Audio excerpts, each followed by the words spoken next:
Today, we will have a group discussion on data analysis. We have Amit, Priya, Vivek, Sanvi, and Pankaj here to share their thoughts. Let's start with Amit. Amit, can you explain what data analysis is? Sure. Data analysis is the process of examining, cleansing, transforming, and modeling data to discover useful information, inform conclusions, and support decision making. It's a crucial step in understanding and using data effectively in various fields like business, science, and technology. Great introduction, Amit. Priya, why do you think data analysis is important? Data analysis is important because it helps organizations make informed decisions based on empirical evidence. By analyzing data, organizations can identify trends, predict future outcomes, and improve their operations. It's essential for strategic planning and improving overall efficiency. Excellent points, Priya. Vivek, can you discuss some key components of data analysis? Of course, the key components of data analysis include data collection, data preparation, descriptive analysis, exploratory data analysis, EDA, in-depth analysis, and interpretation and reporting. Each step is crucial in transforming raw data into meaningful insights. Well said, Vivek. Sanvi, how does exploratory data analysis, EDA, help in the data analysis process? EDA is vital because it helps us understand the main characteristics of a dataset using visual methods.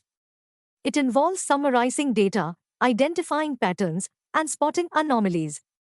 EDA acts as a bridge between data collection and more advanced statistical techniques, allowing us to form hypotheses and check assumptions.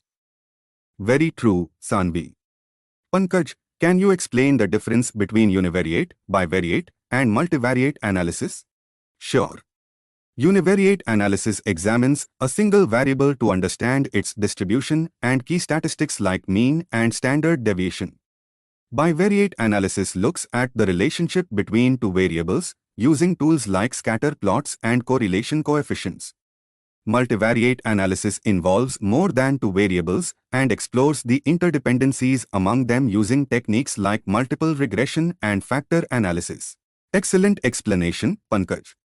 Amit, can you give an example of how data cleaning is essential before performing any analysis? Sure. Data analysis is the process of examining, cleansing, transforming, and modeling data to discover useful information, inform conclusions, and support decision making. It's a crucial step in understanding and using data effectively in various fields like business, science, and technology. Great example, Amit. Priya, can you share some challenges that analysts might face during data analysis? One major challenge is dealing with large volumes of data, which can be time-consuming and complex. Another challenge is ensuring data accuracy and dealing with inconsistencies. Additionally, choosing the right analysis techniques and tools can be difficult, especially with complex data sets. Those are significant challenges, Priya. Vivek, can you suggest some best practices for effective data analysis? A good practice is to start with a clear objective and understand the data thoroughly before analysis. Using proper data cleaning methods is essential. It's also important to use appropriate statistical and visualization tools to uncover insights. Regularly validating and verifying the results helps ensure accuracy. Collaboration with domain experts can also provide valuable context and improve analysis quality. Excellent suggestions, Vivek. Sanvi, any final thoughts on the future of data analysis? I think the future of data analysis will see more integration of advanced technologies like artificial intelligence and machine learning to automate and enhance the analysis process. As data continues to grow, there will be a greater emphasis on real-time analysis and decision-making. Developing strong data governance frameworks will also be crucial to manage data effectively. That's a great perspective, Sanvi. Thank you all for your valuable insights on data analysis. This concludes our group discussion. I hope you all learned a lot today.